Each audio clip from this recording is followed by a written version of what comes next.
Alert alert శ్రీవారి భక్తులకు big alert. కోట్లాది మంది భక్తులు ఎప్పుడా అని ఎదురు చూస్తున్న సమయం రానే వచ్చింది.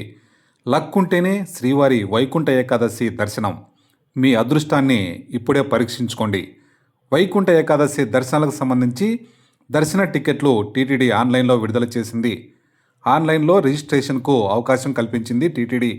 వైకుంఠ ద్వార దర్శనానికి సంబంధించి తొలి 3 రోజులకు మాత్రమే ఉచిత దర్శన టోకన్ల కోసం ఆన్లైన్లో నమోదు చేసుకోవాలి. డిసెంబర్ 1వ తేదీ సాయంత్రం 5 గంటల వరకు మాత్రమే. 5 రోజుల పాటు టీటీడీ అధికారిక వెబ్సైటు, మొబైల్ యాప్, ప్రభుత్వ వాట్సాప్ సర్వీసెస్ ద్వారా నమోదుకు అవకాశం కల్పించింది. ఈ డిప్లో టోకన్ పొందిన భక్తులకు డిసెంబర్ 2వ తేదీన మెసేజ్ వస్తుంది. డిసెంబర్ 30 వైకుంఠ ఏకాదశి, 31న ద్వాదశి, జనవరి 1న త్రయోదశి రోజులలో టికెట్లు ఉన్న వారికి మాత్రమే వైకుంఠ ద్వార దర్శనం ఉంటుంది. జనవరి 2వ తేదీ నుండి 8వ తేదీ వరకు భక్తులకు ఉచిత సర్వదర్శనంలో వైకుంఠ ద్వార దర్శనం కల్పిస్తోంది టీటీడీ.